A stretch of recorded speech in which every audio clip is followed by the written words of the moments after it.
Hello everybody, it's me, your friendly neighbor, and today we're back talking about the whole CallMeCarson situation. For those of you who haven't been around, in my last video, I briefly touched upon the CallMeCarson situation and how it was coming back, and how people were poorly reacting to the situation, and I dunked on them. And I also pretty much called out CallMeCarson's original friend group for not helping him in that situation and basically fucking leaving him out to dry, especially Slimesicle. I'm still pissed about Slimesicle because he tried reporting him to the police. But anyway, CallMeCarson did say that he was going to be coming back soon, and just 2 days ago, at the point of me making this video, he actually released a video called Moving Forward. Luckily, it's a minute and something long, so I can actually play the full thing in its entirety. So I'm going to give you that right now. Hey guys, it's been a while. This isn't going to be your average YouTuber apology video, and I'm not going to make it long and drawn out. I've learned a lot this past year. I'm not seeking forgiveness, nor am I looking to make excuses. I'm sure some of you are expecting some long drawn out video explaining my truth of the situation, but I have no intentions of doing that. I'd much rather just tell you what I can do in the future. For the next year, I plan to donate 100% of my profits to charity, with a different charity being the focus each month. Now, before you start thinking of this as an excuse to sweep things under the rug, that's not what this is. I'm doing this because I want to turn a negative situation with a lot of eyes on it into something positive that can help a lot of people. I'm going to officially come back to streaming on September 1st at twitch.tv/CallMeCarson Live, and I'll go into a little bit more detail about how this year of charity will work. I'm not going to answer any specifics of the situation with me, nor am I going to do anything to cause any more drama than there already is. Genuinely, I just want to do my own thing and raise money for some people that need it more than me. You can find out more about this year of charity, or YOC as I'm calling it, at callmecarson.live, which is linked down below. That's where me and my team will be updating it with blog posts each month. But yeah, that's about it. I hope to see you there on the 1st, and yeah, later. Now, if you watch that, you probably noticed that Carson never really addressed what happened directly, because in my opinion, he doesn't really need to. It's been blown out of proportion to the point that if you don't know what happened with Carson, then you're kind of out of the loop. But I'll kind of bring you up to speed. Basically, last year, Carson was embroiled in a controversy where when he was 19, he sexted with at least 2 girls that were 17. Once again, I like to point out he was 19 at the time of this, so the 1 to 2 year age difference was not that bad, and pretty much it's a high school relationship, so you'd see that type of relationship anywhere. But people were blowing it out of proportion. He told his friend group, the Breakfast Club, or maybe the Lunch Club, I don't know, and they kind of just fucking sold him out to Keemstar, and that irritated the fuck out of me. Listen, I tolerate Keemstar, but that was fucking wrong. And like I mentioned before, Slimesicle actually tried reporting him to the police. Obviously, they didn't go anywhere because even the police was like, I see nothing wrong here. But a lot of people are like, he's still groomed a minor, he's still a pedophile. No, he's not. Grooming constitutes that you'd have to fucking convince somebody to do it, and the text pretty much proved that it was all consensual. But just because it's consensual doesn't mean it's right. Shut the fuck up. And now, in my opinion, the biggest thing that would have screwed him over was the fact that he and the 17-year-old girls exchanged nudes. But even then, I was told that even if the police were to look into it, nothing would really happen due to the minor age gap, and that was just the end of it. Now, this response on YouTube received a overwhelming amount of praise and support, and a lot of people just wanted Carson to return, myself included, because even though I'm not a big watcher of Carson, the times I did run into his content, I did enjoy watching it. But if you know Twitter, then you know a lot of people were being retards and demanding an apology, when in reality he doesn't really owe anybody an apology. He already admitted himself that he sorted everything out privately with the quote-unquote victims, which even in my opinion, I don't think it was really necessary. I don't know, maybe Because Carson, I don't understand why Carson feels so sorry about it. It wasn't that serious. But yeah, people are demanding an apology from him when in reality, he doesn't owe them an apology. He already sorted everything out privately. Plus, the people who are demanding an apology were not involved in the situation, nor were they there when the situation unfolded. So most likely, this is people who just heard about it through the grapevine, or don't really care about the facts of what happened. So I spent my night screenshotting a lot of these tweets. So we're going to go through them and do our usual thing. Now, once again, Twitter handles will not be censored due to the fact that I personally believe if you're going to put stupid shit out for others to see, you're going to be roasted for others to see. And I'm not going to censor your name for anything. I don't care if you're a minor.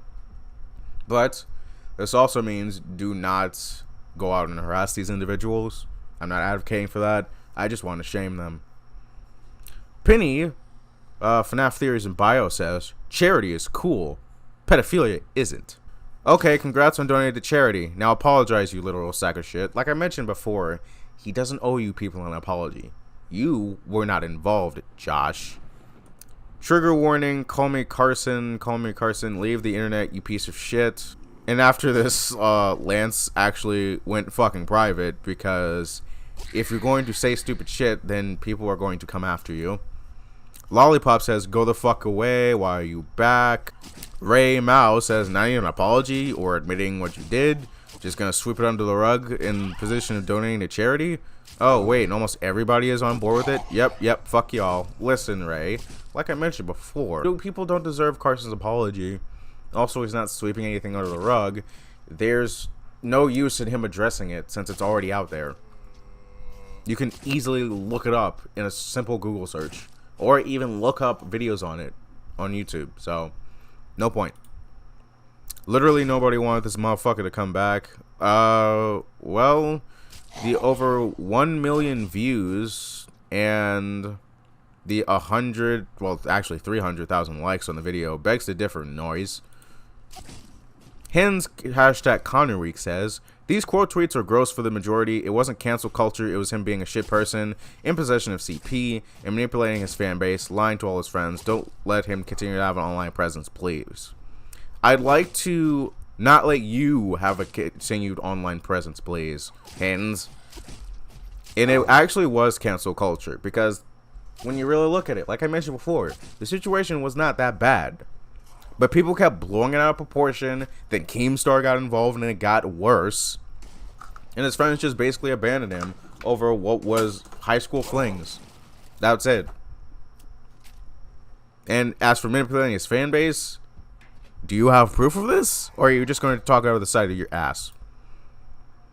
Storink Our Flight says, you know what's bad when I'm more inclined to forgive David Dobrik to forgive this man. If you guys don't know, David Dobrik, was embroiled in controversy himself earlier this year for basically collabing with a rapist, and his stupid stunts that almost gotten a lot of his friends killed, including skydiving and also a waterboarding thing that just went horribly fucking wrong. It caused one of his friends to get his face busted open. But if you're more inclined to forgive a rape apologist than a guy who had a high school fling, then I think there's something wrong with you. Ranboo says, trigger warning, CallMeCarson. Dude, I understand the fact that it's probably traumatizing to talk about, but you have to address it. You have multiple underage fans. Do you even know what you did was wrong? Well, spoiler alert, it wasn't. It doesn't even have to be long, just something, man. You said you weren't sweeping shit under the rug. Well, he's just not gonna talk about it, because there's no point in it. Carmen says, sorry, I'm a pedo, so pay me so I can donate to charity and write it off my taxes. Ew. Carmen, shut the fuck up. People are still going to toss the pedo allegation around and not actually know what pedophile means, and it's getting really annoying at this point, because it's being diluted to the point to where you're going to see people call pedos over fictional drawings. And my stance has been flip-flopping around that, but the other side is so toxic to the point where I'm like, if you're gonna get this toxic over a fucking drawing, might as well just fucking dip. Trigger warning, CallMeCarson says, hey dude, I think you need some help. What the actual fuck? And then he puts the definitions for sorry and apologize. Once again, I'm gonna sound like a broken record if I keep saying the same thing over and over again, so I'm just gonna move on. Dioxide says, shut the fuck up. You should take your own advice, Dioxide. Nina says, please never come back. Genuinely, donating to charity won't fix the shit he did. Who says it would? He just said he wanted to donate to charity for the rest of the year to help organizations. What's wrong with that? Candoit says, trigger warning, CallMeCarson. Carson really thought, let's ignore the grooming. There was no grooming. Possession of CP, arguably. And manipulation of a fan whom I held power over. Look, guys, I'm donating to charity. This is not performative. I'm such a great guy. Yeah, Carson is a great guy. A lot better than you. Also, this is something else that a lot of people are going to pull out as a gotcha.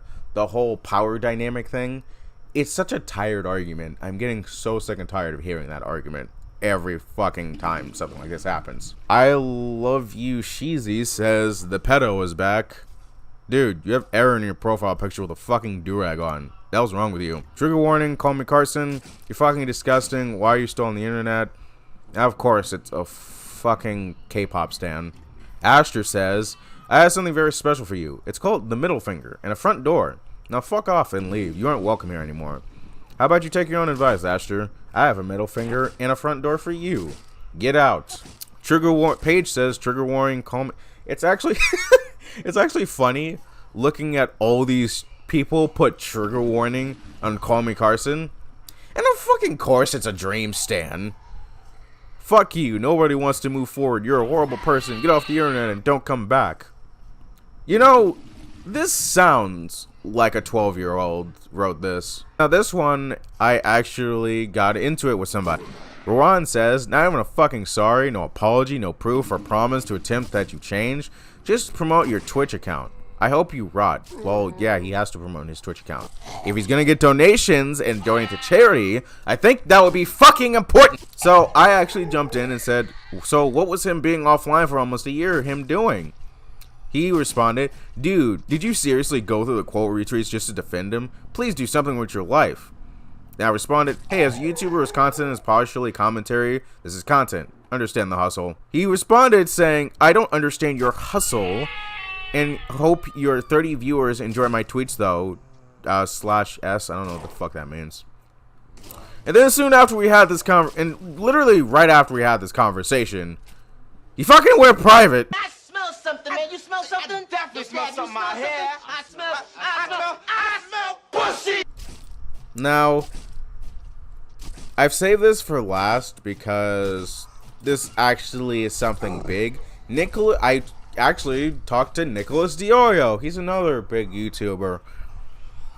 He said, I love when the internet celebrities announce they're starting a year-long charity initiative, which definitely has nothing to do with them returning after getting caught sexting a 17-year-old. Just say you're donating a year's worth of your money because of the controversy. It sounds so fake. So I responded and said, Nick, bad take, man. Nicholas responded saying, I'm sorry, you're incorrect.